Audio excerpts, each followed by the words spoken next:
Hello there, and welcome to episode 7 of Turning Tracks. My name is Kris. And I'm Matt. And we're here to talk about the music we love. This episode's band was my pick, and they're a band that I've loved from the first time I heard them. They've had brushes with mainstream success, but they've never really caught on as much as I thought they deserved. Pick up your touch-tone phone, because today we listen to the music of the Push Stars. 'Cause I got to find a way someday to be a millionaire. I got to find a way someday to be a millionaire. How long can you live on macaroni and cheese? How long can you live with the Oh, hello, Matt. Hello, Kris. That touch-tone phone line will make sense in a bit. How you doing? I'm sure it will. I'm good. How are you? I am doing well. It's I'm excited to do this one. This is a band that's been I've been listening to a lot of them lately, just over the last couple of weeks, and I was like, yeah, that's definitely what I'm picking for my next episode. Just I've got to. So I'm stoked to share this band around with people because I feel like not enough people know who they are, and they are great. Okay. I personally have never heard of them. All right. Well, then I guess let's get down to business here. Yes. The Push Stars is a trio of musicians from Boston composed of songwriter, vocalist, guitarist Kris with bassist, keyboardist Dan McLaughlin and drummer Ryan McMillan.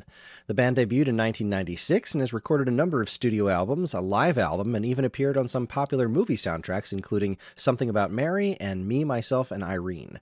They stuck together till about 2004, when, after they released their album Paint the Town, they went on indefinite hiatus. I was very sad. During that time, Kris Trapper, though, did a whole bunch of solo stuff, which was also pretty great, which lessened my sadness. In 2018, they got back together with a brand spanking new album, and they've been putting out regular content ever since.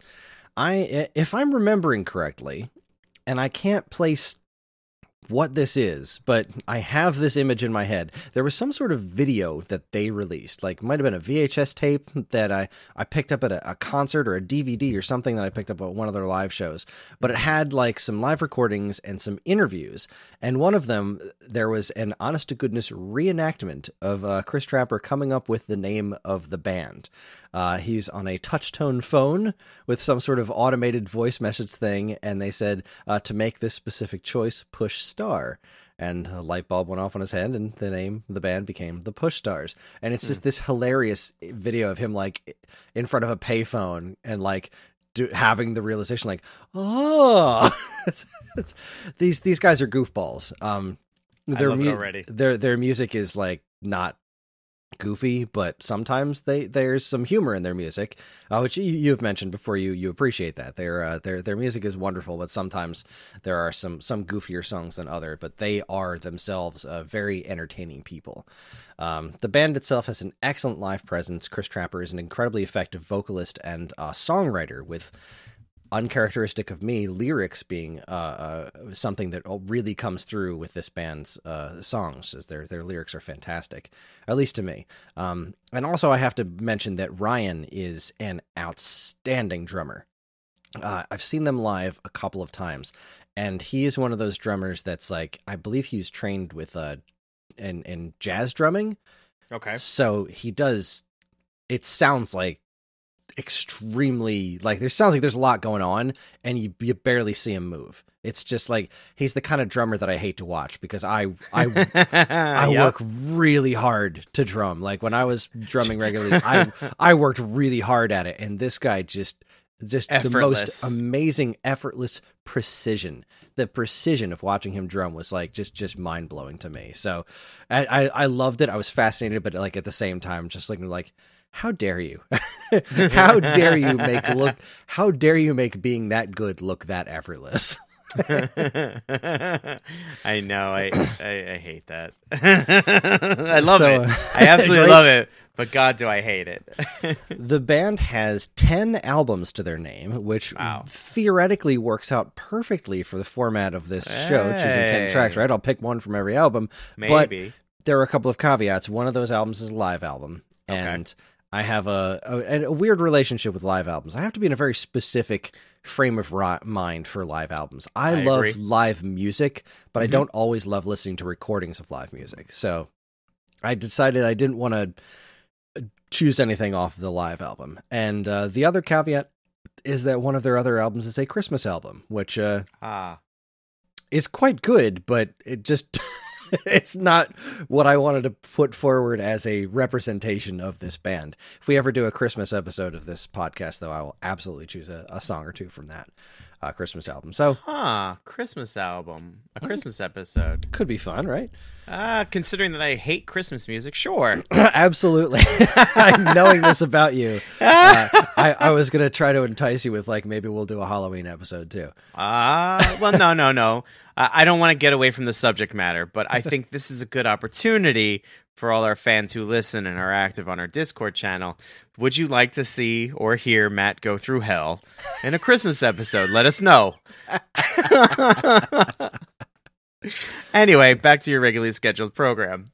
All right, so this is usually where we would talk about our personal history. Clearly, you have none, right? Yes, your personal correct. history is hearing about it a few minutes ago. Well, okay, so wait, really quickly, right? Experiencing your personal history live.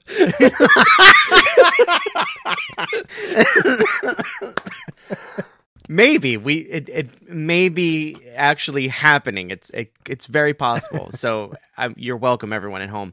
No, you did mention that they had a track on Something About Mary and Me, Myself, and Irene, and those are two movies that I actually really, really enjoyed. Now, I don't remember, right? And I'm curious, are either one of those songs on today's Serving?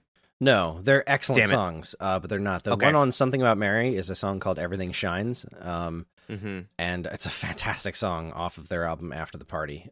And the one for Me, Myself, and Irene is actually an original one that doesn't appear on any of their albums.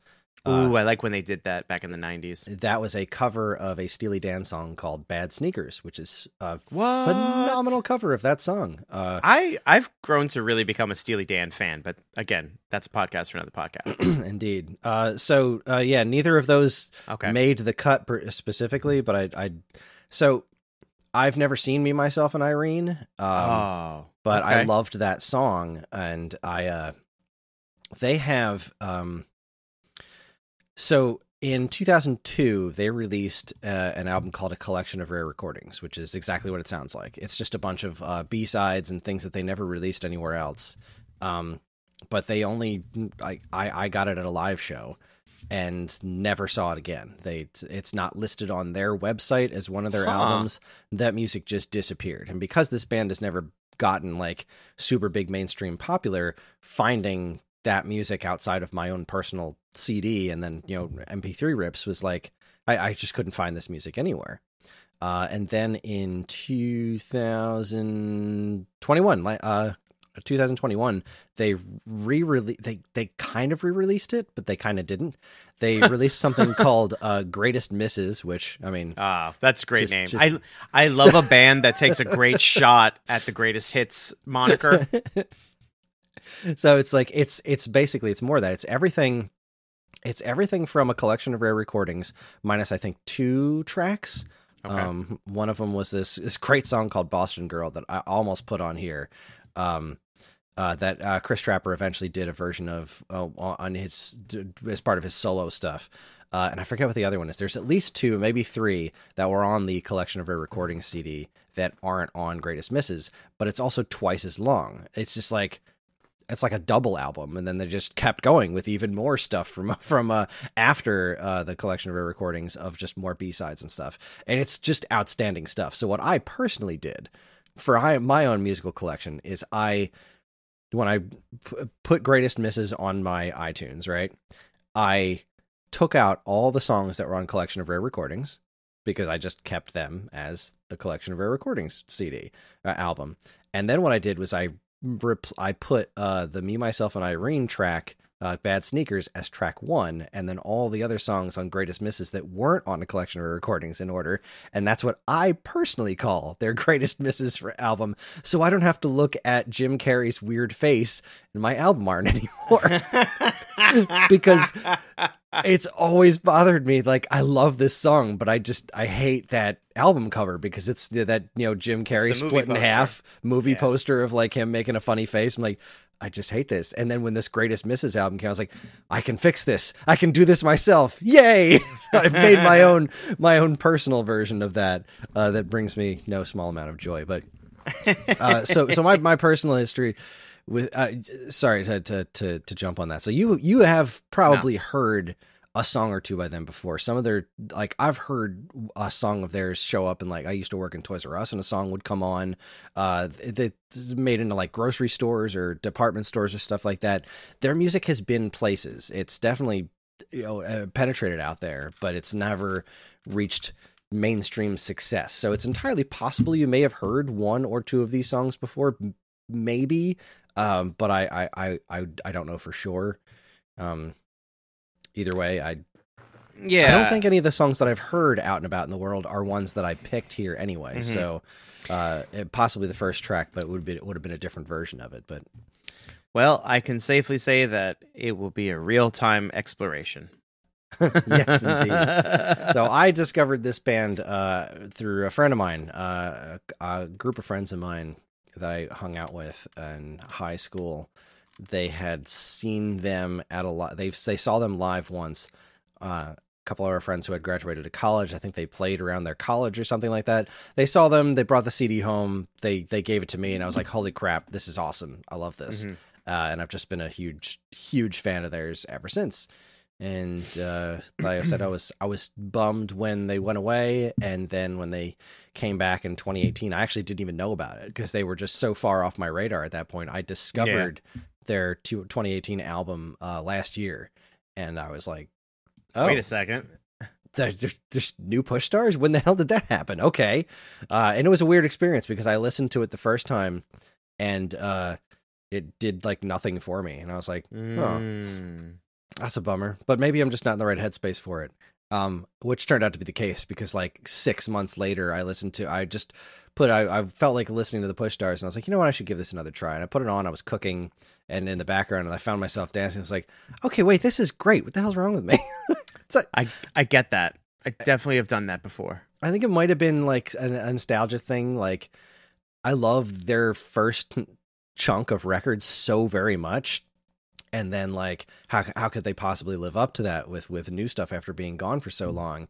And I don't know what it was, but it's their newer album, 3 Feet in the Air, is fantastic. So anyway, it's a great name for an album, isn't it? These guys are great. So let's go ahead and get started. We kicked off the episode with a song called Millionaire from their 2001 album Opening Time. It killed me to not have this make the track list, but we're limited to 10. So, and I wanted to try and hit at least one thing off of every one of their regular style albums, which I did. But this song has really fun lyrics. It's a really good song, and I highly recommend tracking that sucker down. It even has, in the original version, I've heard a radio edit of this that actually removes this, but in the original version on their CD that I bought, I think, at a show, there's a recording from Office Space on it. Ever since I started working, every day of my life has been worse than the day before it. Is incorporated into the song. It's very good. But we're gonna kick things off properly with a song called Any Little Town. This is, I think, if I'm removing myself from the equation, I believe their most mainstream successful album was After the Party. And that album kicks off with a newer version of this song, Any Little Town. And it is fantastic. It's really, really good. But this version is off of their EP Tonight from 1998. And this version just has that kind of special something to it. I prefer this one personally. It's a lot more low key. It's a lot less produced. And it's just got a really nice groove to it. And it's got great lyrics. I love the words in this song. I love everything about this song, and I think it's a really great way to introduce people to the Push Stars properly. So without further ado, here is Any Little Town from Tonight. Enjoy. This could be any little town. There must be mountains crumbling somewhere. And I've been sinking in your face, been thinking that this race is over. Oh, you see, every time you smile, it takes me quite a while to recover. And every time you cry, I find I'm searching for the rock I can crawl under. It's crazy how I love you. This is true.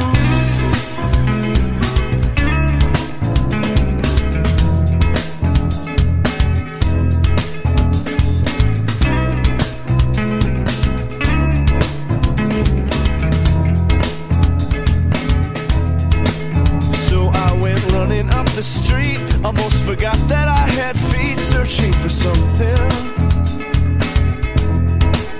Just peeling out my crazy eyes, feeling the full effect of lies, left me with nothing. Oh, someone said to me today, son, you'll run your life away, dancing and dreaming.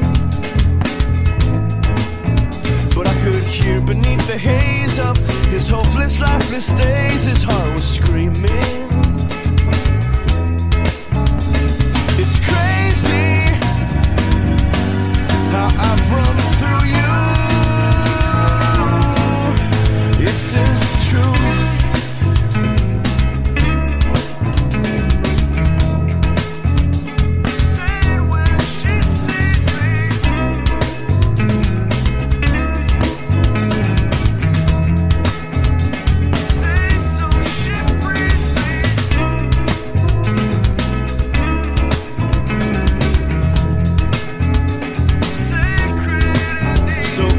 Take a lot of time, I might be last in a long line of men to love you.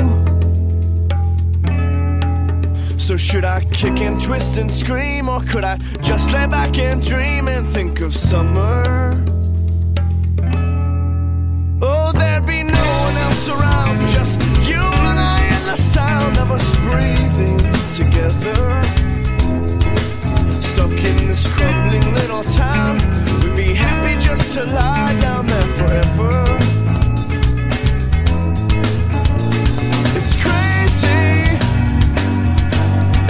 how I love you, how I love you, how I love you. Is this true?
That was Any Little Town by the Push Stars off of the EP Tonight, which is honestly one of my favorite, just top to bottom albums ever. I know it's just an EP, but I don't care. It's awesome, and it's got this really nice kind of relaxed groove to it the whole time. There are so many lyrics in that song that just that just have always stuck with me, like might take a lot of time. I might be last along in a long line of men to love you, and it's just a really interesting rhyme scheme there on that one. And well, it's a wonderful song. It's one of my favorites of theirs. And what do you think? First things first, I'm gonna say that this is definitely a Kris band. Oh, for sure. You know, I don't want to say it after listening to only one song, but I get this very like college band vibes. When I was, I don't know, 20 something or other, I didn't end up going to college until I was much later in life. And then even then I didn't finish. I went to a vocational school. So I don't really have that college experience, which is like to go away and, you know, to play Flip Cup every Thursday and whatever. Instead I did that, you know, elsewhere. But this band to me right now, after that one song only, feels like it's going to fall into like almost jam band college stuff where you think of like Dave Matthews and, you know, like 20-year-olds getting into Fish and stuff. But but it has, so I think it's because it has a very tonal quality that's kind of in line with some of these bands that I have no idea what their names are, but I know it when I see it. Now the recording is ultra clean, right? Because I think the music warrants it. It doesn't need to be there doesn't need to be a ton of processing or effects on it. Like singer's voice is like right up front, and it's almost a little dry in a interesting sort of way. I'm so curious. You said that it's a 3-piece, but I mean, I hear some kind of organ while a bass player's playing and a drummer's playing, and then I hear guitar notes. So I'm so curious how some of this stuff was reproduced live. Yeah, that's one of the things that stuck with me on this one was that just repeating organ part. It's just like, I really like that. It's a really good groove. I remember the handful of bands I'd been in, I'd always brought to the table the idea of like, look, if we can't reproduce this live, I don't want to do it in recording, because I know what it is to be a fan, to go see a show, and then example, right? This song's a good example. Big fan of the organ part. If I go and I see the band, I'm still gonna be happy, but there's gonna be I'm gonna say something like, man, they couldn't just hire like a keyboardist to play that. But I get it, right? Like, so anyway, that being said, sorry, so for you listen to the music first, and me, I hear kind of everything all at once, and then my brain immediately goes to like production. Like, okay, how'd they do that? Is it multi-tracking? Is there more members? Blah, blah. So anyway, the track itself is a very pleasant track. It's very non-committal, like it's very non-confrontational. which is not something I'm used to in music, given my sensibilities. It's a fun track though. I like it. I'm 50-50 on the lyrics. Some lyrics, some rhyme schemes I really enjoy, and then some of them I thought, you know, okay. But overall, as a whole, it's a good song. It's a very I joke about, you know, being the sad boy and the angry boy and stuff, but you know, I do have use, and I find pleasure in upbeat major chord music too. And this is good. This is good so far. It's a good start. Cool. I liked what you said about the college sort of jam bandy thing. They are far more structured than it's you know what it is. It feels like, and I'm sorry to cut you off. It feels like at any moment when they hit a solo, they could solo for like 4 minutes. You know what I mean? Like just how like I guess Dave Matthews would do it, or obviously Fish, or the Dead and stuff. Like everyone's so freaking talented, right? And they just let you noodle for 4 minutes. Mm-hmm. You know what I'm saying? It's just, I think because maybe the production value has that sound, and it's just being very reminiscent of that time and that place. Yeah, and I totally get that. Well, with that in mind, let us move on to our next track, which has a very funny name. I like it. This is the second track. This is funny because this actually comes right after Any Little Town on After the Party, just totally different version of of Any Little Town. This is their 1999 album, After the Party. The song is called Drunk is Better Than Dead. And it's a really fun song. So let's go ahead and give it a listen. Enjoy.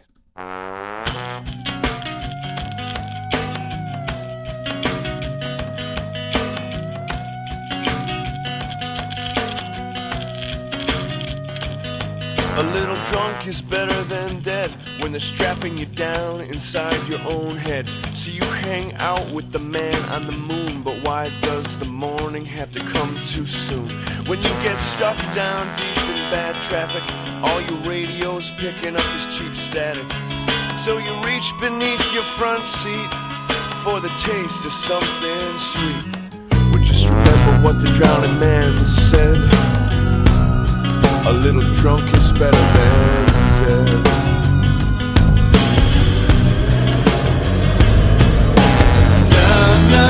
Before you put the gun in your head, remember what the drowning man said. A little drunk is better than dead.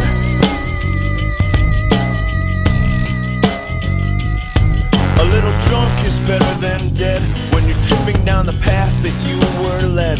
When your ass has been slapped by too many doors and you think of all the good things you can't afford. You can't find a good woman, can't find a good job. You look in the mirror and all you see is a slob. You just can't swallow all the shit you've been fed.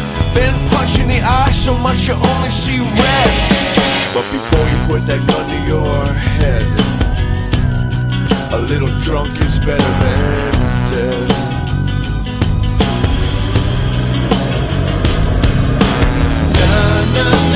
Remember what the drowning man said.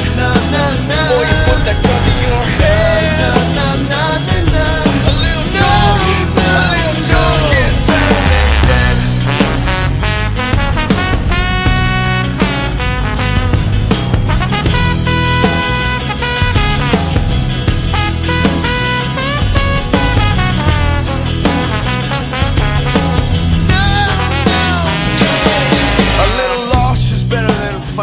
When you always find your hopes just smashed on the ground, but someone's always there to lend you a hand. But too late, you're already neck deep in quicksand, and you're sprawled out on some floor. Someone call for help, is he alive? We're not sure.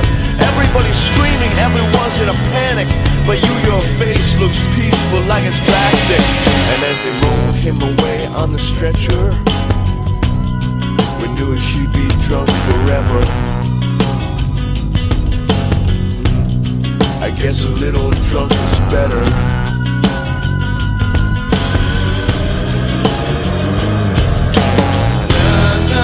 Before you put that gun to your head, remember what the drowning man said.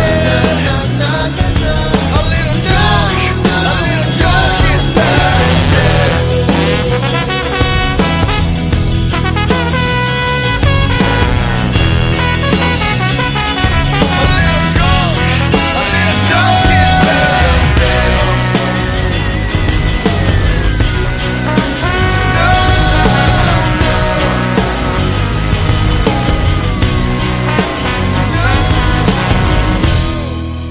Drunk is Better Than Dead by the Push Stars from their album After the Party. What'd you make of that one, Matt? I definitely agree that drunk is better than dead. Although now, as a man of 40, I don't even want to be drunk anymore because the hangovers are so bad. I love a trombone solo. I know that comes out of left field, but I absolutely love a trombone solo. There's something really...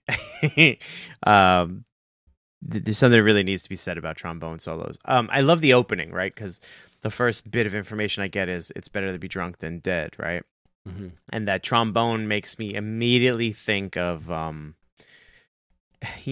kind of film where they're doing literal, and that trombone like that makes me think of like waking up with a hangover, like so I love that like oral imagery, very woozy feel to it. Yeah, very swaying. Why is the room spinning?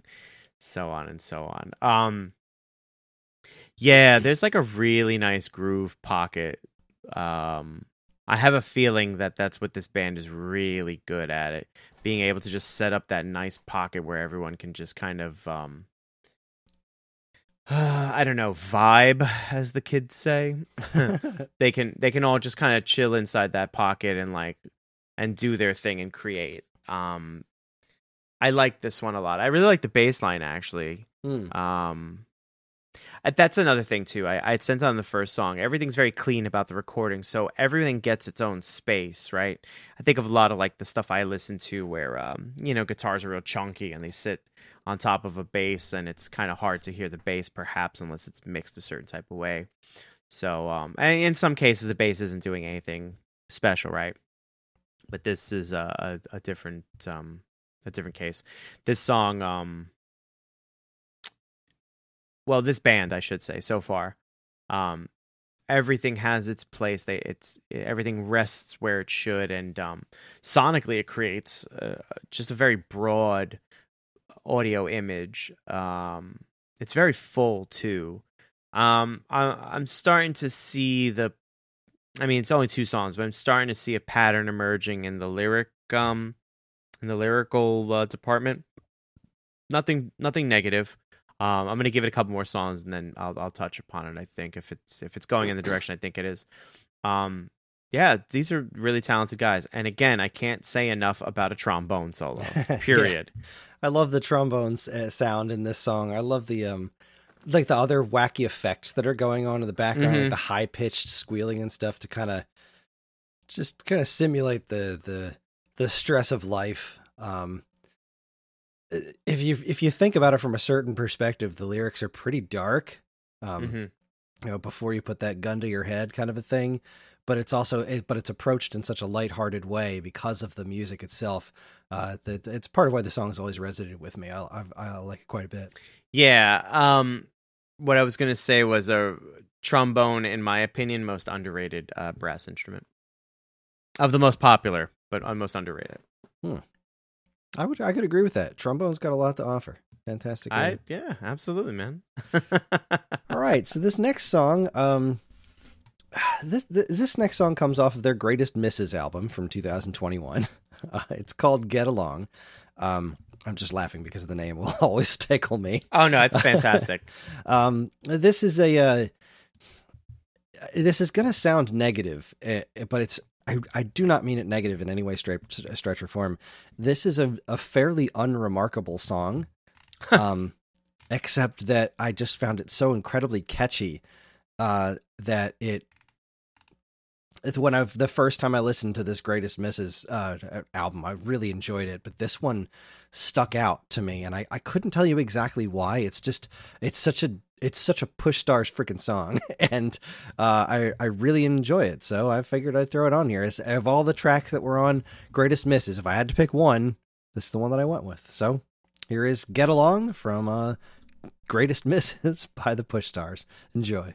I guess I had my share of beautiful girls. I've probably seen half of the cities that there are in the world. I've been treated like a king, some might say, but it all adds up to nothing at the end of the day. I've been thinking lately what we take to the grave is not the trophies on the wall or the money we save, but the night that we danced to a beautiful song, when the look in your eyes said your love would be strong. We get along, get along.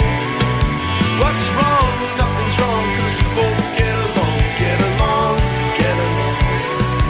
You move me, I move you, and we both get along. I was sick and tired of fighting in public and having partners say I think we're taking this relationship too quick. Waking up, wondering whose ceiling is this, and crossing another name off of my shopping list. What kind of car do you drive? What line of clothes do you wear? Till I finally realize that I really don't care. Stop playing my emotion like it's ping pong. So I put the paddle down and I wrote this song. We get along, get along. What's wrong? Nothing's wrong, 'cause we both get along, get along, get along. You move me, I move you, and we both get along.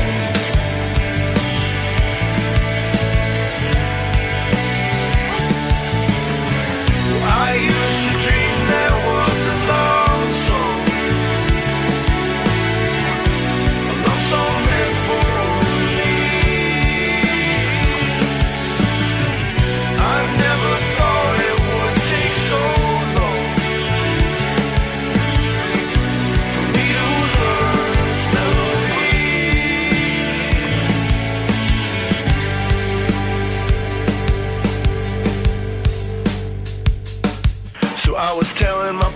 turns to my sweet best friend. She said, what do you expect when your pride won't bend?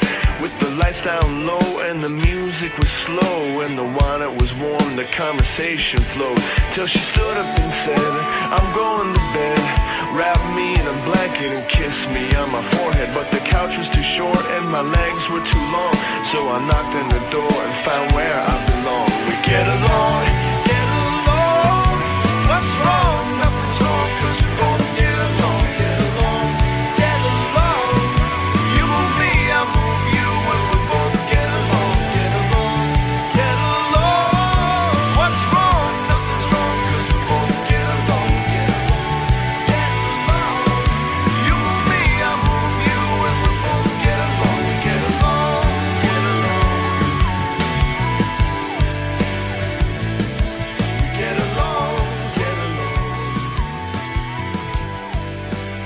All right, that is Get Along by the Push Stars off of their B-Sides album Greatest Misses. Like I said, there's nothing specifically about that one that's like, yeah, this is really remarkably done, or this one thing is just amazing. There's just the hook, and I'm a sucker. I'm a hopeless romantic, so I'm a sucker for the story of getting with your best friend at the end, finding where you really belong. And I just like the sentiment of I'm close with some people in my life who fight a lot with their significant others, and I've always avoided that to the best of my ability. I like to avoid conflict. I like to avoid fighting with people. Arguing is one thing, but getting along is what keeps peace and open communication so that relationships can work. And I just love the sentiment, what's wrong? Nothing's wrong, because we both get along. And that sentiment just hits me right in the heart, because that's how I approach pretty much all of my relationships. Like, if passion drives you to the point of fighting more often than not, and you can't just get along, those differences get in your way, then I've found that most relationships that start like that are doomed to fail. And getting along with people is just such an important thing, that when you're with the right person, even if you have those disagreements, the get along part is so effortless. Like, not effortless, but it feels natural. It just kind of happens. So I guess that's probably what resonated with me most about the song and its lyrics, but I also just like the cadence of the chorus, the way that it's sang, and also just to the sitting here not singing along to these songs out loud. I'm not the greatest singer in the world. Certainly nowhere near as good as Kris Trapper is, but his vocal register is very similar to mine. So I love singing along to Push Stars music, because I can actually hit most of the same notes that he can. Whereas, like, another one of my favorite bands is Guster, and I cannot keep up with them. Their singers, it's a big ask. His vocal register is, if there's anyone's voice I'm jealous of, it's theirs. But that's a podcast for a different podcast. I think it's a fun song. What'd you make of that one? You said it was an unremarkable song, and I get what you're getting at, but I find it to actually be a very remarkable song. Pretty much for all the reasons that you said, right? The lyrical content really sticks out to me. We just did our Johnny Cash episode. I'm a big fan of storytellers in music, right? It's a very interesting medium to tell a full story. And I think so far, when listening to Trapper's lyrics, or I should say maybe just the band's lyrics, so I'm not entirely sure who does all the lyric writing, I get a very vivid image. I get a very vivid picture in my brain, of what's attempted to be put across. I'm like you, in some respects, a bit of a hopeless romantic, and we got spoon-fed all those romantic comedies about, the one was there in front of you the whole time. Hell, I wrote and starred in a movie that, the main character, myself, ends up hooking up, and the postscript is that he lives a long and prosperous and wonderful and happy life with his then best friend. You know what I mean? So I get it, right? I definitely get it. There's like there's a little element of like sneaker gazing in this, if you've ever heard that term applied to music before. This might be the very beginnings of it, who knows. But I think it's a really good piece of music, and I agree with you. The chorus is very infectious, very easy to sing, but the vocal cadence on it, right? The up and down, get along, and this up and down sing-songy element, cuz it's not that he's like rapping, right? Right. But he's also not necessarily singing. Mm-hmm. So it's like almost this spoken word, sing-songy element to what's happening here. And I think it's cool. I think it works. It absolutely works for what they're going for. So I think it's good. I think it's a really good song, actually. Oh, I'm glad you liked that one. Because clearly I do too. Because if not, we're turning the show right around and going home. All right, so this next one goes all the way back to their beginnings. This is from their first album, 1996, Meet Me at the Fair. This is a beautiful song. It's called Shy, and it's another great example of Kris Trapper's lyrics being very good at storytelling. The song will speak for itself. It's a very beautiful song. It's got a really good energy to it. I love it to death. So here is Shy from Meet Me at the Fair.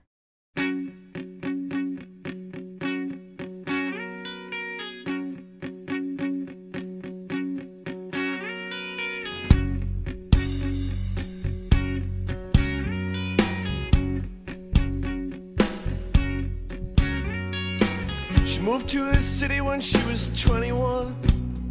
But the way things began was like they'd already begun. Found the wrong man, knowing someday he's gonna run.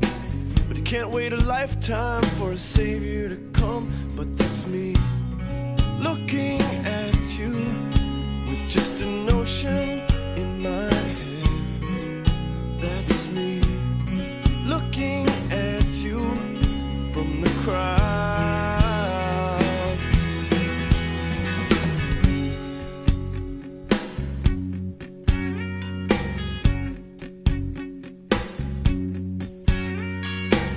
Lived in a house on Crescent Avenue.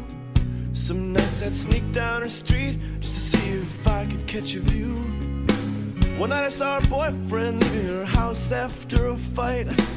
God, I wished I could hold her when she turned out the lights. Crying, that's me, looking at you with just a notion in my head.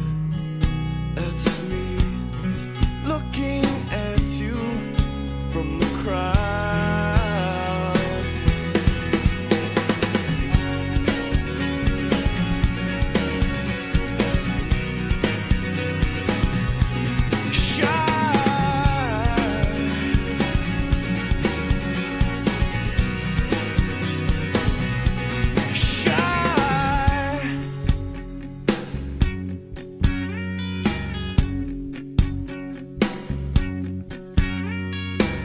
Masquerade party, she said I'm invited. Kathy, I could not be any more delighted. See, I got this urge, I don't know how long I can fight it. If you dug my grave, I'd gladly dive inside it. There'd be me, looking at you with just a notion in my head. That's me, looking at you from the ground.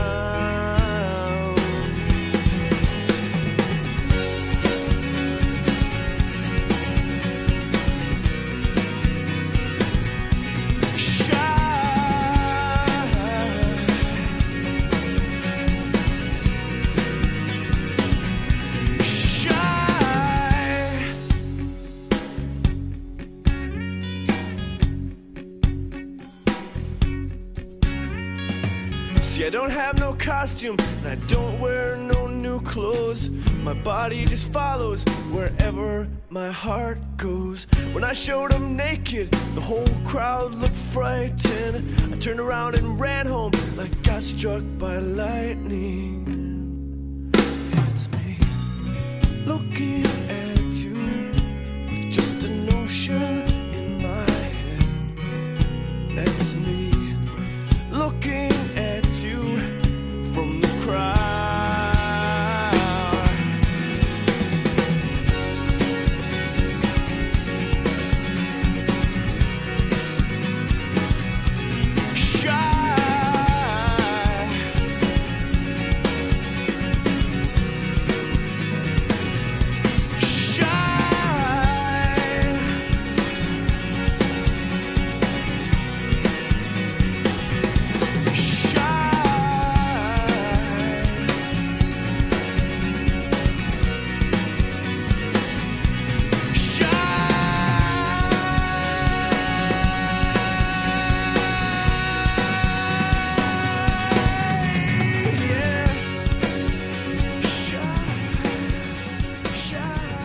That was Shy by the Push Stars off of their first album, Meet Me at the Fair.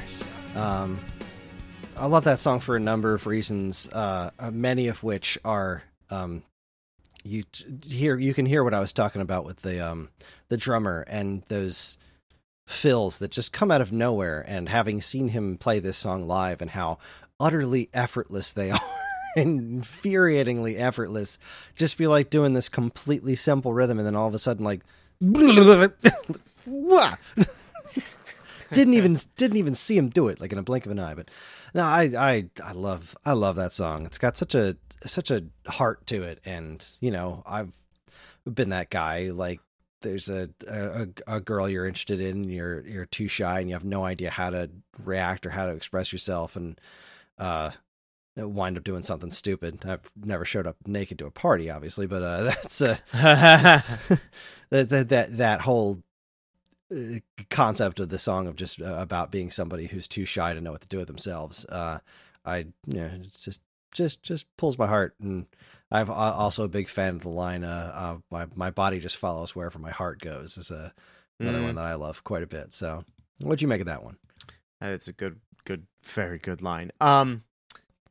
This was, the first thing that stuck out to me was Chris's voice is very much like, and I forget his name now, the lead singer from Counting Crows.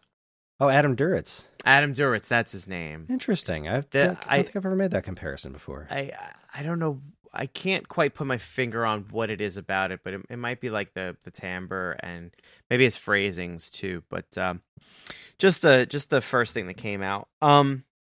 This is a genuinely sweet little song, right? It has a very sweet little message to it and stuff. You just mentioned my body falls wherever my heart goes. Like, those are those really like lyrics, you know what I mean? Like, I don't know how hopelessly romantic you are, but I can remember, at the age of like 13 and 14, seeing or hearing stuff like this, and to some extent, even as a 42-year-old man, I still am not entirely sure how to express certain things. So I still use music as a way. Like, look, this guy sang it better than I could ever say it. Here it is. So yeah. I could totally see this being like some young man's like Valentine's Day card. Like, me? Why not me? Why not Zoidberg? Why not Zoidberg? Why not Zoidberg? And so, but all jokes aside, right? It's a very sweet little song, and I think you said this came off their first record. Yeah. I mean, that's a good foot to lead with, Yeah. You kind of, I think you get a lot of what this band's about in those early goings too. It's it happens where bands will evolve and they'll keep going, they'll keep chugging along, and then some bands will, this is what brought me to the dance, I'm gonna keep doing it. But I feel like they're a very reliable kind of group for 10 records, you know what I mean? Like, I can't imagine that there was a whole lot of experimenting and massive evolutionary changes for what they did. But so far I'm hearing like the common thread, and it's good. It's very pleasant stuff. I can't, it's hard for me not to listen to, or it's hard for me to listen to this and not, I don't know, just be like, bleh. Like the 20-year-old me would have been like, turn this shit off right now. I cannot listen to this. Because it's not metal. It is very not angry. It is the complete antithesis of metal, in its own way. But this is cool so far. I'm digging this a lot. Glad to hear it. All right, so one thing that I feel like I've underrepresented in my playlist, looking at it now, is this band's energy. Everything I've played so far has been not low energy, but not like faster paced. And it seems that for the rest of this episode, I've stuck with some of their more mellow stuff as well, which I do feel does a bit of a disservice to the energy that this band has and is capable of producing, which is what I guess falls on this next track to really encapsulate for you. This is a somewhat sillier song. It's pretty short. This is a much more fast-paced version of a song that was actually released on, I'm pretty sure it was Tonight. It's called Counting the Minutes. This is a version off of their Collection of Rare Recordings album from 2002, which is a version called Sometimes I Feel Like a Cat. It is it's a very silly song.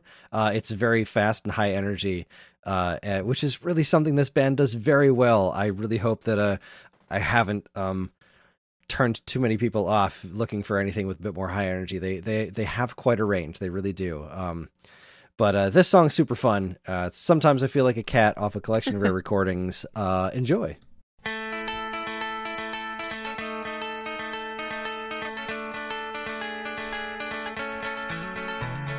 Sometimes I feel like a cat stuck up in a tree. Got a whole crowd of people looking up at me, wondering how to get me down.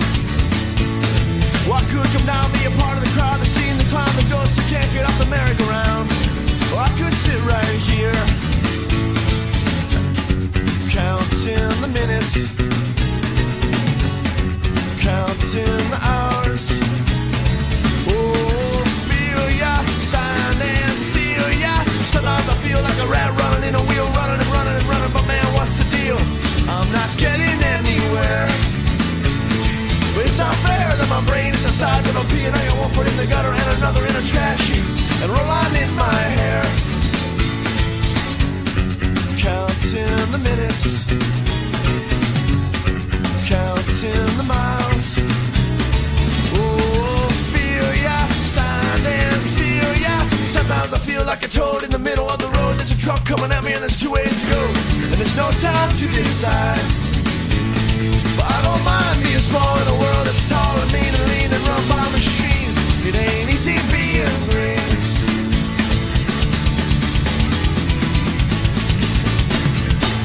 That was Sometimes I Feel Like a Cat by the Push Stars. That last verse has always reminded me of Frogger, and I've always wondered if it was written about a game of Frogger. You ain't a toad in the middle of the road. There's a truck coming at you and 2 ways to go. Like, that's totally Frogger, right? It's got to be Frogger. You know what? It's Frogger. That's all I'm saying. It's Frogger. I love this. I love that. I love that song. The other version's really good too. Counting the Minutes is it's got a totally different cadence to it. And it's also really fun. But there's just something about the energy of this one that stuck with me. And picking a single song off of a Collection of Rare Recordings was hard because a lot of what it does, because it's B-sides, it's stuff that is fantastic on its own, but has been done slightly better on their other, proper studio albums, So it was like, but this one in particular always stuck out at me. I thought it was an interesting take on a song that I was already overly familiar with by this point. And I think it's fun. I love those opening lyrics. Sometimes I feel like a cat up in a tree and everybody's looking up at me trying to figure out how to get me down. Like, that to me screams I'm having a manic episode, and I need and everyone's just like, what the hell's going on? So I could definitely relate, like when you're angry or something, everybody's looking at you like you got 2 heads or something. That aside though, that is a lot of fun. That's a really fun track, right? I love the pacing of it. I love he comes out of the first chorus and they do that thing where they bring everything down. Mm-hmm. And it's the same notes and the same chords, but it's just like a more muted version of it. And he's doing his thing over. And I love when bands do that. Gives it, because it could be very repetitive, especially in a 1.5-minute song. Like, you don't have a lot of time. You got to get in and get out. So you don't have a lot of time to do things. But they managed to create a level of dynamic for something so short, which is just fantastic. Great musicality there. I dig the lyrics a lot. I'm really starting to enjoy his lyrics, and I'm starting to see, like, I think a lot of the lyrics, really what he's putting out is just like straight from the heart, honesty. Like, you're not gonna get soliloquies or anything. What you're gonna get is like straight shooter. I may not be a man of a lot of words. What's Forrest Gump say? I may not be a smart man, but I know what love is, right? So you get this idea, like, look, I might not necessarily know what I'm talking about, but I know what I'm talking about, kind of deal. So it's very refreshing. It's very honest, and I feel like everything about what they do is very honest. So it's really cool so far. Fantastic. All right, so this next one comes off of their album Opening Time, and I really waffled back and forth on, I wanted to put Millionaire here, but I also thought that Millionaire was a way better way to open up the episode. Like, it just has such a great start to it. So I went with my other favorite song off of this album, which is right back to being extremely chill. They just do chill music so well. But this one has a really different feel to it. It has I guess a much more synthesized kind of sound to it. This is an incredibly peaceful song called Miracle, and it's the last song on the album, minus a hidden track, which they're really good at. So I can think of 2 hidden tracks on Pushstar's albums. This one is this really beautiful, peaceful, calm song, and then there's a hidden track that, like, if you just like fell asleep with the CD on, this hidden track would probably wake you up, because it goes for a little while of silence, and then it plays this like dance remix of a song off of their first album, which is hilarious. But the one that really gets me is off of their first album, Meet Me at the Fair. There's this amazingly bizarre hidden track that I have no idea what the name is. I call it Bored to Tears, but it's this, like, it sounds like a record being played high pitched in like fast forward, and it's just really goofy, and it has the wonderful lyric, "Smoke my coffee and I'll drink your cigarettes." Smoke my coffee and I will drink your cigarettes. Days like this I never will forget. But it's like my ex-girlfriend, so my girlfriend at the time, she was one of the people who introduced me to this band, and she would never listen to that album at a certain point, because she would always fall asleep. She would like put the album on to fall asleep, and then this song would wake her up, and it would sound like a nightmare because it's like really manic sounding. So she hates this hidden track so much. I thought it was hilarious. But anyway, back to the task at hand. The song we're going to listen to is called Miracle. It's a very pretty song. It's a very chill song. Yeah, enjoy. Here's Miracle.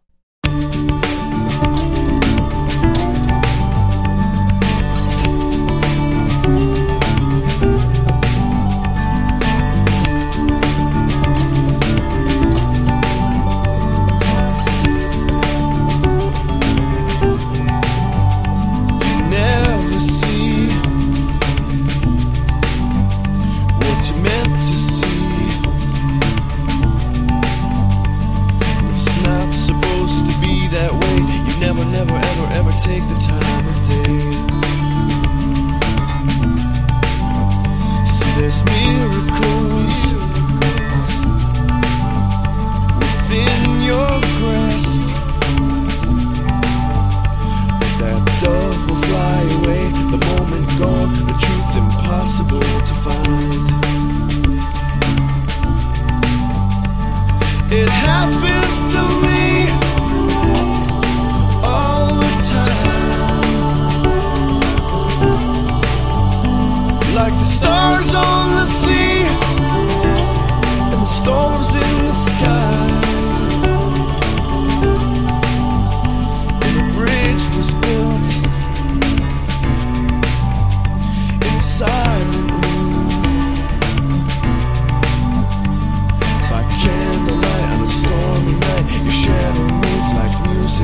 pick the time of day.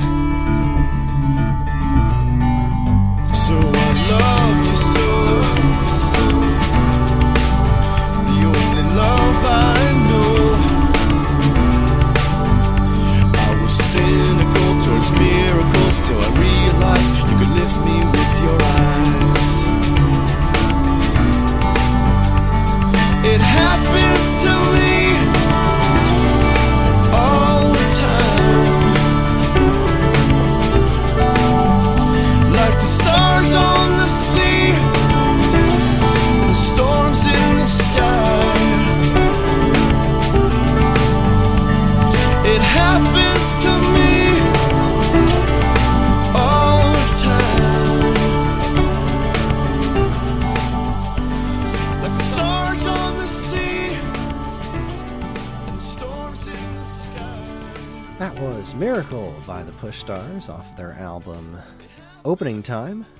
And I guess you hear what I'm saying when I said it was a much more synthetic or sounding song, right? It has a more electronic sound to it, but it's just one of the most peaceful pieces of music I've ever heard. It really just calming and puts me in my happy place. It's a very the bits of piano in there combined with the synthesizer sounds. It's just such a pretty piece of music.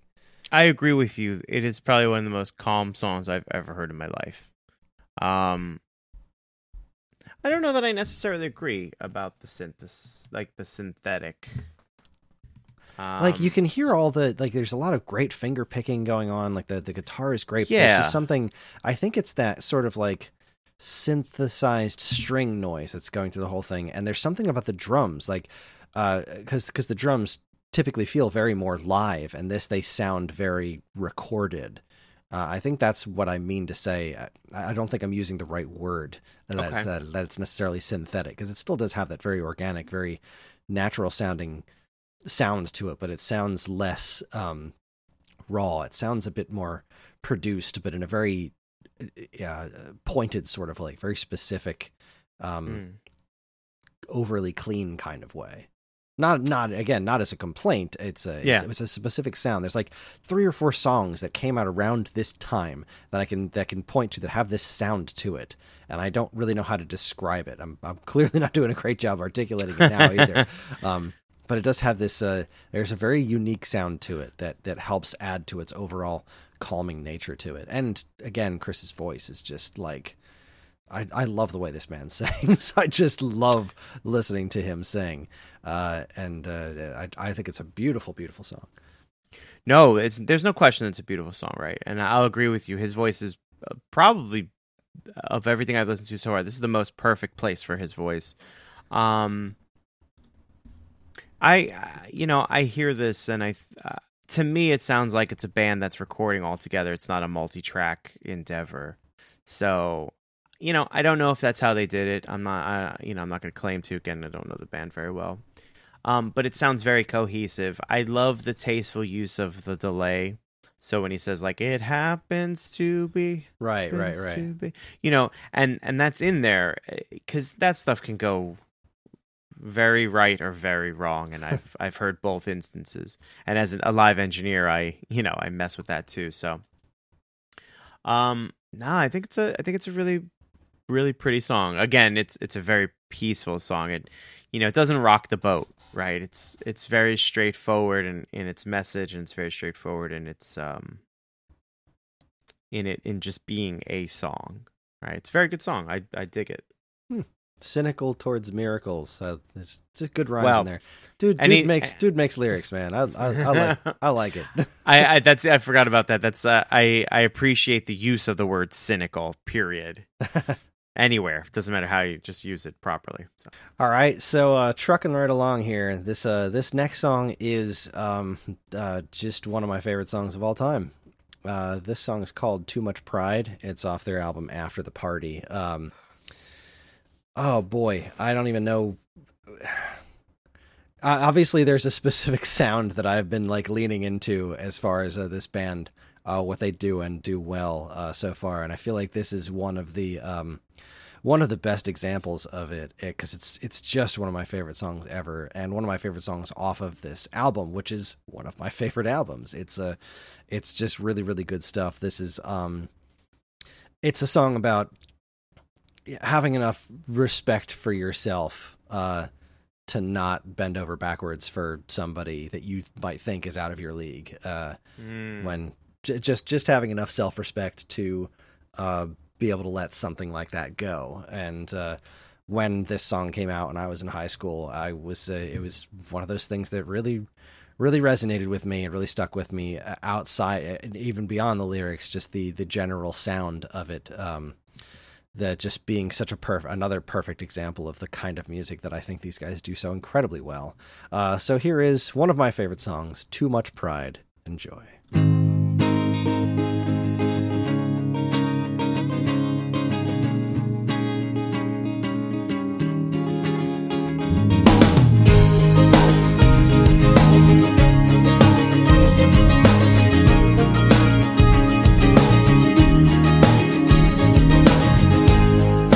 Darling, I see you from across the room, and the men cling to you like soup to a spoon. But you don't look hungry, and they won't feel full. They roll in your thunder, but I never will. 'Cause I got too much pride to stand here in this line for you.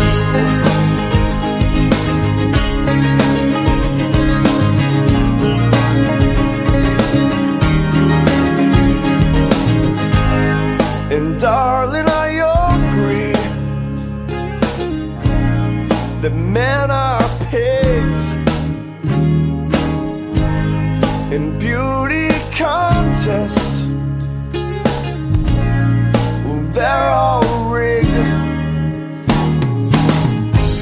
So smash all your mirrors and look into me.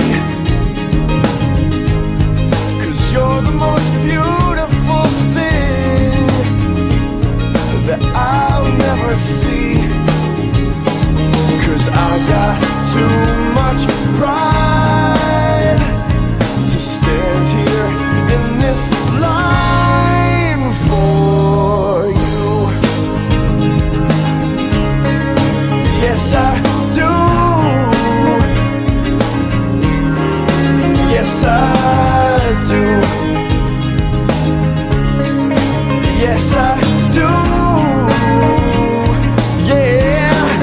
Yes, I do. Somewhere in the diving ring, I'll never see your face again. The only thing I wish to say, I love you always. Somewhere in the diving ring, I'll never see your face again.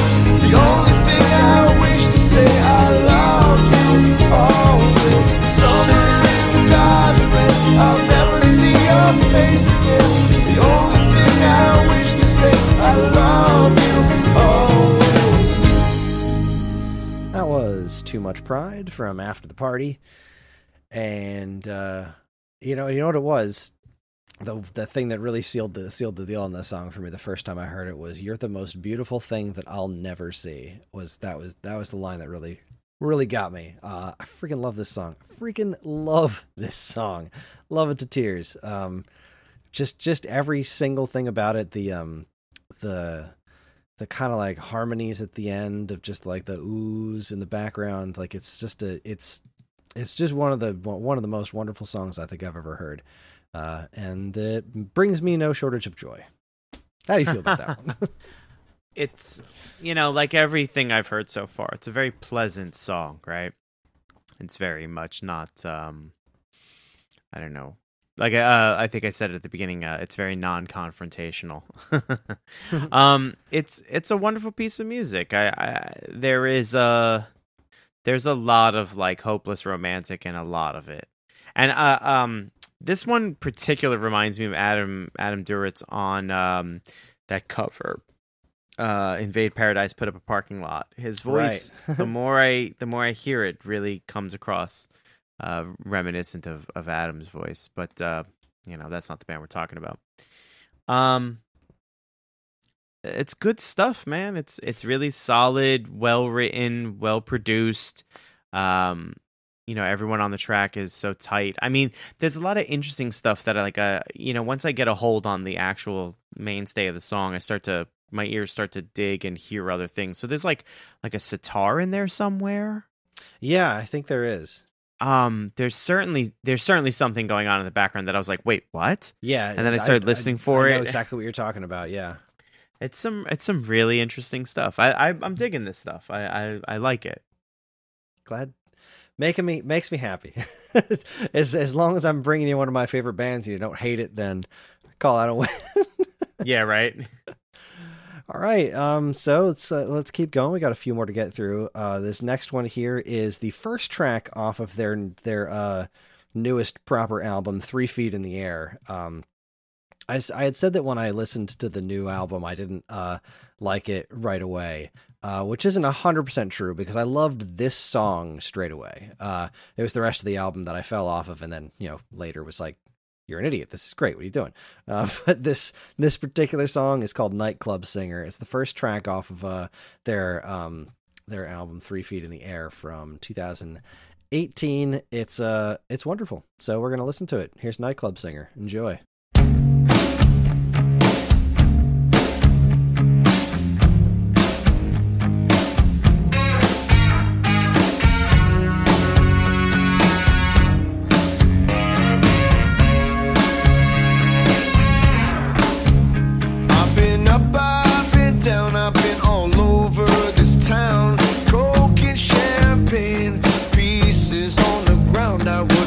Myself up, dust myself off. You wouldn't believe the beautiful things that you could find when you were lost. But then I grew up into a suit and a job in a 1-bedroom apartment. Felt like my soul was being robbed. Walked through the office like a zombie, all day staring at a screen. You wouldn't believe the minuscule things that would make me wanna scream. But I don't care enough to be you love, and I don't care enough to be the one you love. Still I remember the day I realized I was smarter than my boss. I told him where to go after he told me to get lost, and I walked into the daylight feeling like my life was done. Wouldn't believe the liberating feeling to be blinded by the sun. But summer turned to winter, my apartment turned cold. I was about to be evicted, I saw the certified letter told. So I picked up my guitar and walked into the corner bar. They said if you can't fill 3 hours up on the stage, then there you are. But I don't care enough to be the one you love. And I don't care enough to be the one you love. Take it away.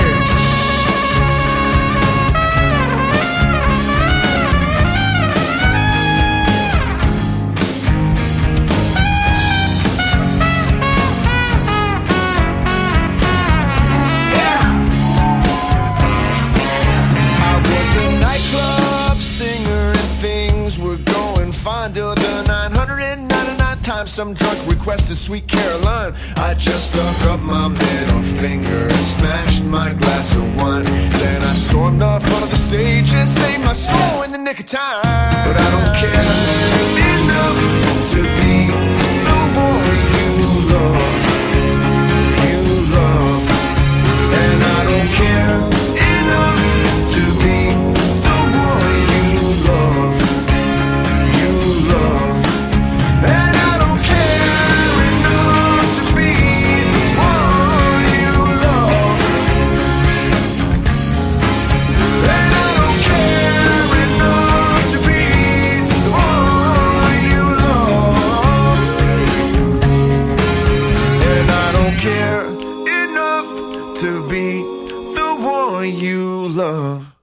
That was Nightclub Singer, which is a heck of a way to kick off a comeback album.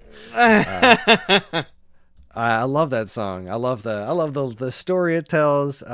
There's a bunch of stuff that songs that the Push Stars do that are really about being true to yourself to find happiness. There's a song that I really waffled back and forth on putting on here from Meet Me at the Fair. It was between that song and Shy, and the lyric is, "My father said, son, you better live your dreams. I don't think he did so himself, it seems, unless his dream was bringing up a brat like me." He said, "I don't care if you're a millionaire, if you're sleeping in a box in the street somewhere, just love each step you make and take them standing tall." Which is one of my favorite sets of lyrics I've ever heard. And God, what a great song. What a great album. But that's another... I'm realizing now that I don't feel like I represented that aspect of this band as well as I could have in the song choice. But then again, maybe I did, because I put this song in there. It is something that they do a lot, and something that their lyrics touch on a lot is how finding happiness in life comes from being true to yourself.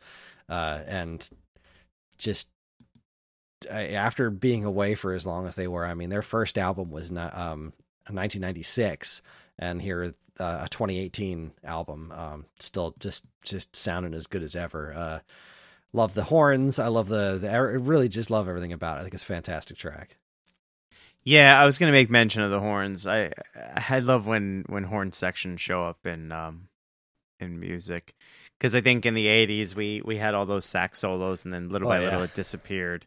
And it might actually be a lost art in some way, shape, or form. But there is a very 80s sounding saxophone in the first track off of that EP Tonight that I was talking about.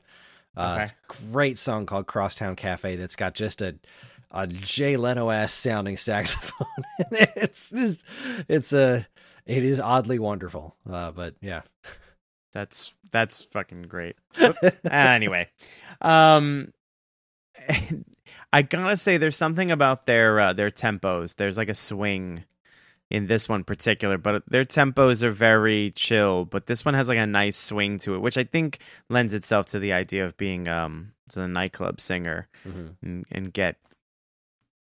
I think the way he delivers the lyrics and the lyrics themselves, like, I feel like I could be watching this guy kind of in a nightclub loungy environment, and it would just be the perfect, place for it. It's, again, another great track. Awesome. Yeah, love this one. Really, really solid album. So happy to have these guys back. All right, so let's see. Next up, we have our first song that we're picking off of their album Paint the Town from 2004. This was another hard one to nail down, because another thing that the Push Stars do really well, they don't do it extremely often, but they do really well, is a song that's just Kris singing something very soulfully over like a single instrument. There's a great song called Wild Irish Rose. It's something that Kris does extremely well. This song is called Keg on My Coffin, which has always made me very happy. It's an incredibly sweet thing. It's an incredibly great sentiment. I just love this song to tears. So here is Keg on My Coffin by the Push Stars. Enjoy.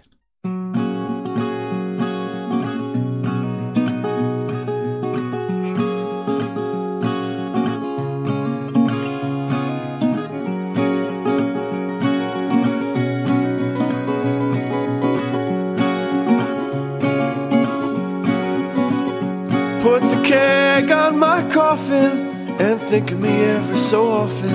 Have a loser's day parade for all my friends. Drink up life like a river till the pizza man delivers. Smile and know I loved you till the end. Well, here's what you do when my time comes to pass. Charlie told me through the reflection in his glass. Don't waste time praying, 'cause I'm never coming back. Just throw a party in my name. Put the keg on my coffin and think of me every so often. Have a loser's day parade for all my friends. Drink up life like a river till the pizza man delivers. Smile and know I loved you till the end. Well, here's what to write on the stone over my grave.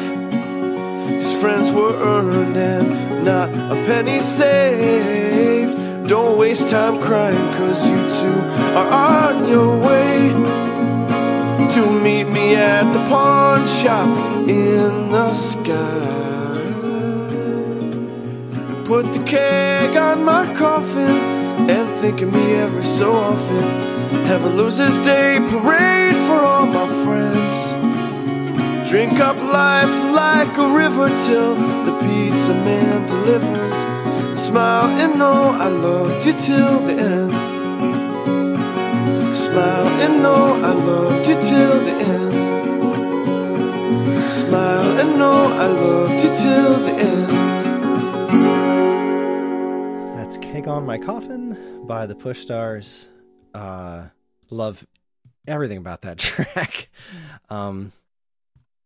This song in particular, I guess this episode in particular is meant a lot to me to put together because, and this song reminds me of that story. It was so this album came out in 2004. I'm a massive fan of the Push Stars, right? And I am so excited to finally have gotten my copy of this CD in the mail. And I get in the car with some friends of mine. And this is something we talked about before we even started doing the show a little bit, is that I've always been very self-conscious of the music that I love because there's few feelings in life that are more embarrassing than absolutely loving something and the people that you're with, people who are your friends, just hating it. Yep.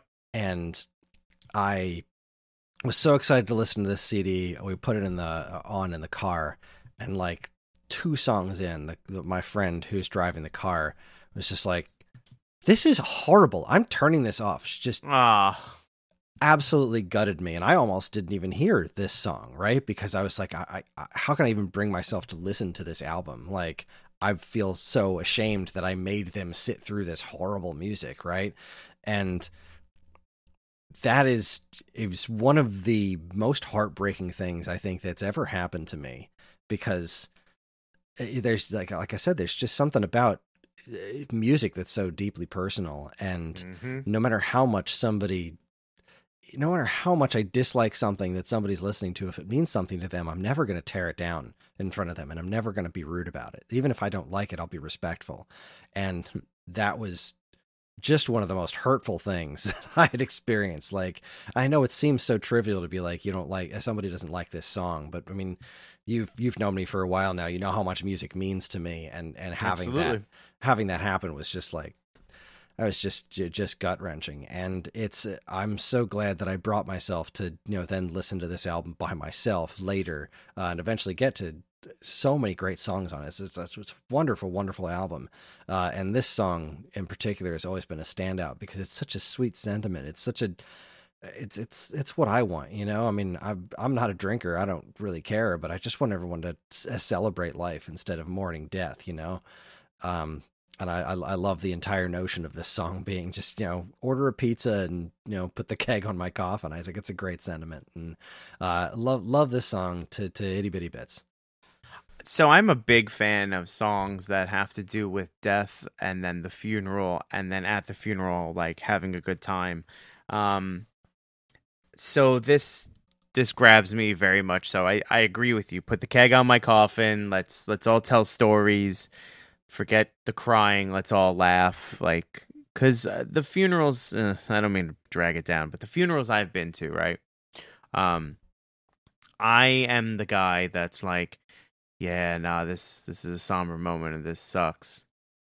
But do you guys remember the time?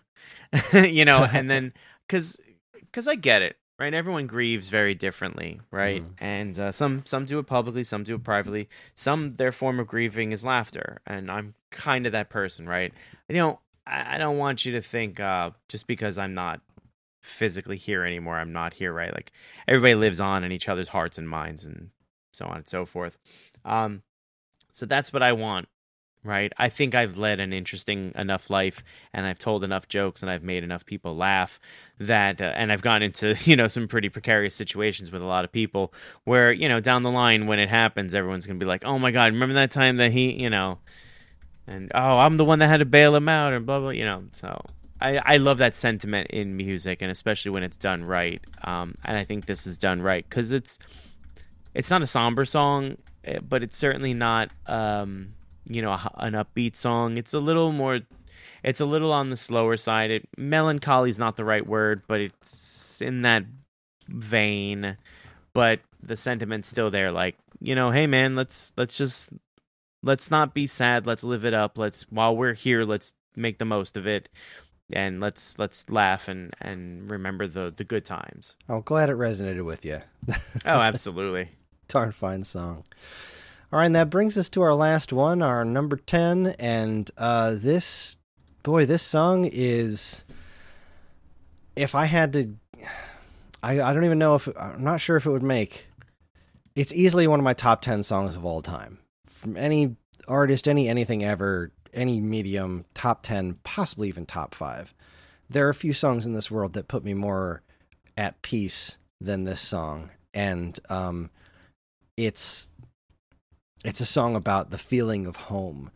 And I get that's another one of those things that's so very important to me, is that feeling of home. Like your hometown, maybe not exactly the best place in the entire world, but it's the best place for you because it's home, and faults and all. And this is, to me at least, is a song about that. It's called "I'm a Fool and That's Okay." It's off of their 1997 EP Tonight, and it's one of my favorite songs of all time. So let's give it a listen. Here is "I'm a Fool and That's Okay."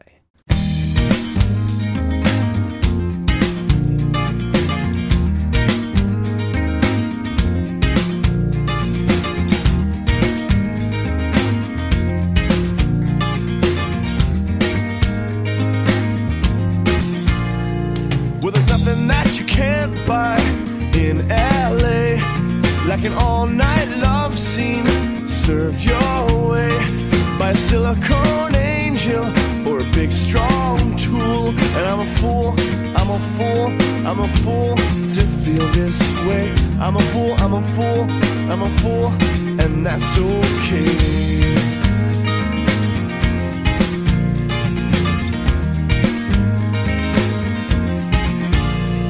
And there's nothing that you won't see in New York. I swear a guy tried to rob me with a plastic fork. You got dressed up politicians and abandoned schools. And I'm a fool to feel this way. I'm a fool, but that's okay. 'Cause all I want,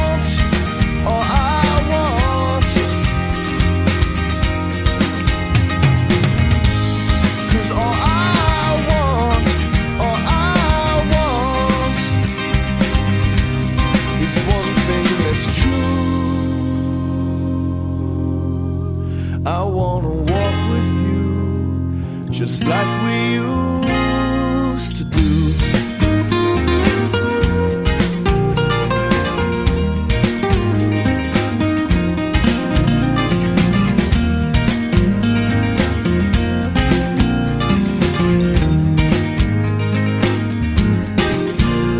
So I'm taking my vacation down in Buffalo, where the houses aren't plastic, where the people walk slow.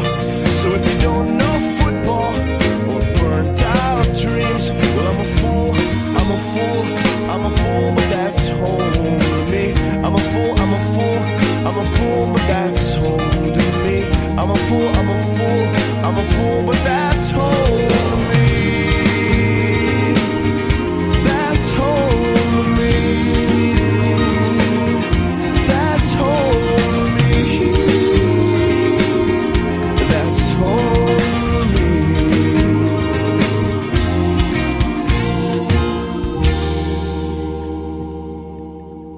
me. That's I'm a Fool and That's Okay. And it's oh, my heart. It just fills me with so much joy. It's you kept saying that this music is all pleasant, and it is just about the most pleasant song I think I've ever heard in my whole damn life. It's just the notion of, the cities have all these things in them, but I'm gonna go back where the houses are plastic and people walk slow, because that's home to me. And then just that combination of the oohs in the background with the organ sound is just, it's so perfect. It's so perfect. It's just one of the most perfect songs I've ever heard. I love it to bitty bitty bits. I love the sentiment a lot. I still live in my hometown, but that's kind of hard because I was born and raised in New York City. You know what I mean? It's a very sprawling city. Excuse me. But, there's a lot to be said for home and the concept of home. Mm-hmm. I know that at some point I won't live in my hometown anymore, and, I'll miss it to pieces, despite the fact that I know that I've outgrown it.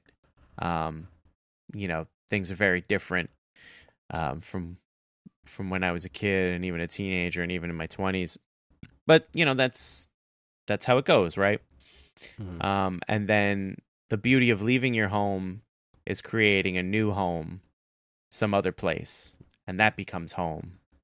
And I like that idea because you're allowed to, I don't want to say reinvent yourself or anything, but you're allowed to kind of get a start over again or something, a reset of some sort. Mm-hmm. And it's almost cheating because there's a lot of people that are like, oh, if I could go back in time knowing what I know now, I would do things differently.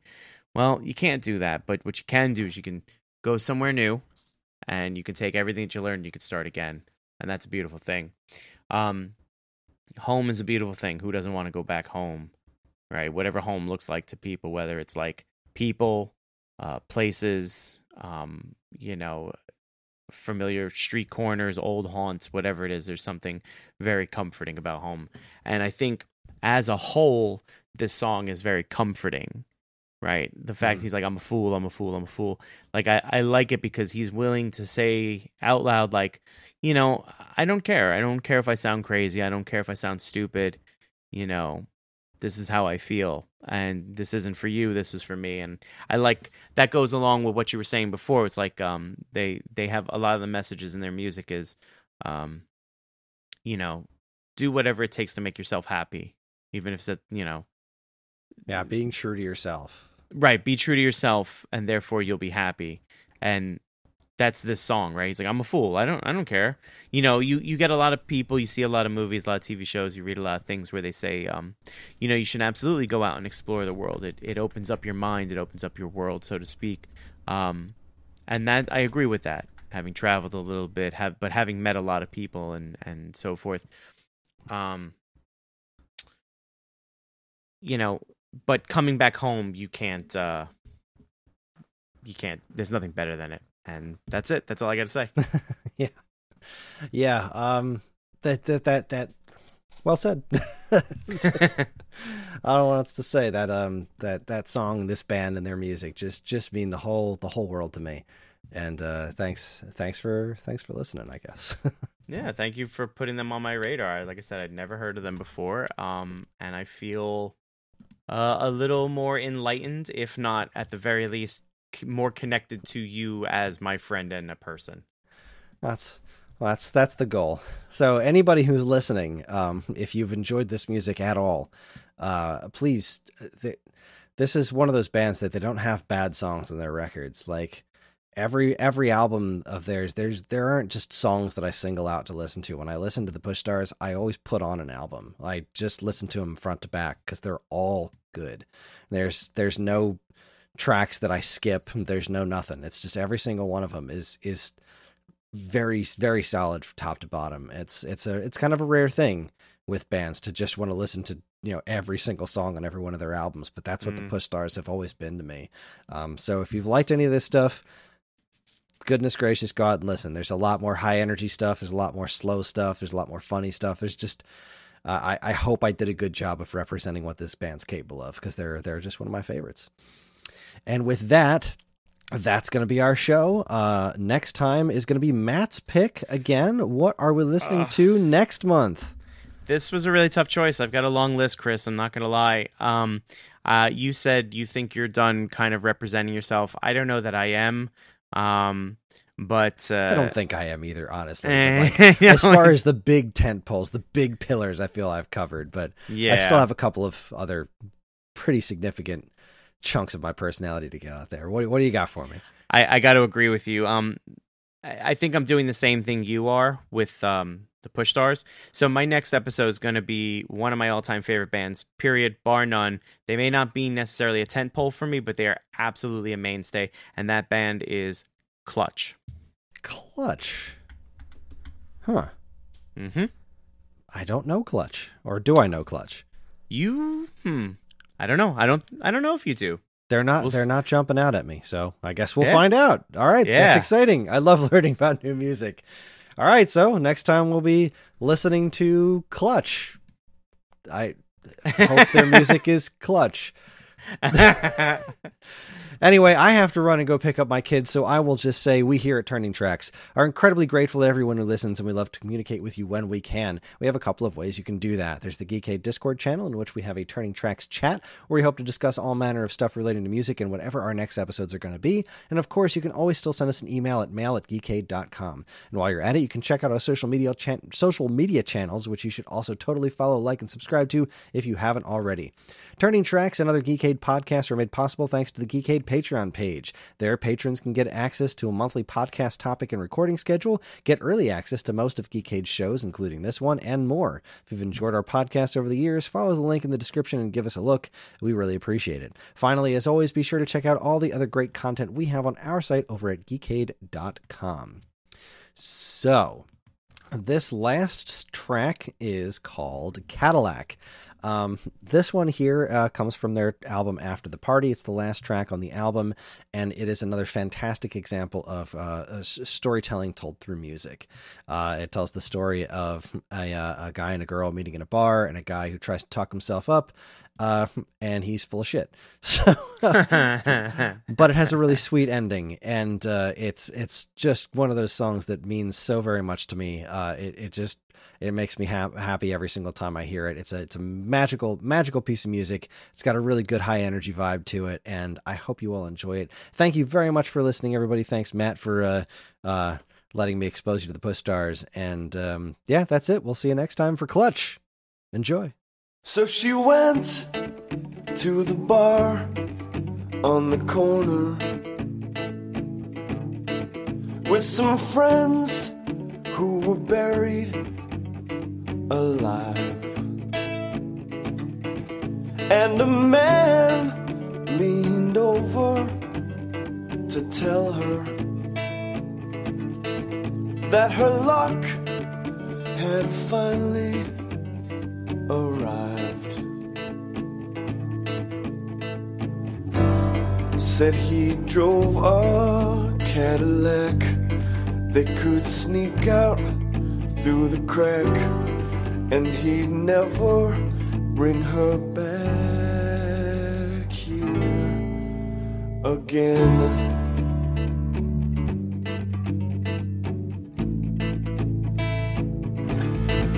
Watch your finger twirl a circle in her drink. If you think too much, then you'll never decide. You end up like an ice cube sinking down to the bottom. So you do what you must to survive. So she walked out by his side. Two strange shadows in the night disappeared in the street lights and were gone.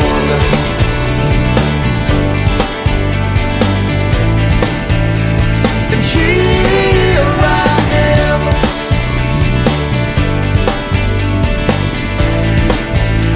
and here's where's the park, she said. We walked so far, and I'm getting so tired. And he looked like a crook who'd just been caught. Well, he said, I don't own no lack. Don't even own a paper sack to carry the confidence that I lack. And my life,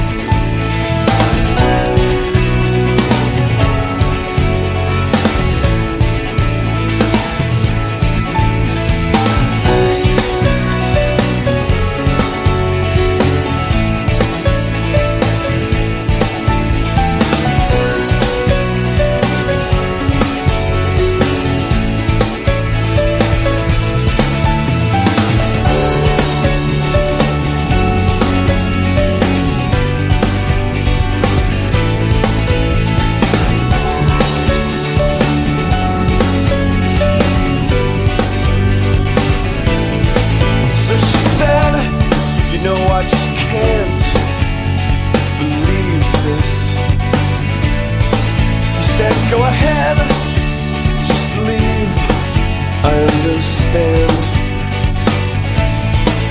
But instead, she rested his head on her shoulder.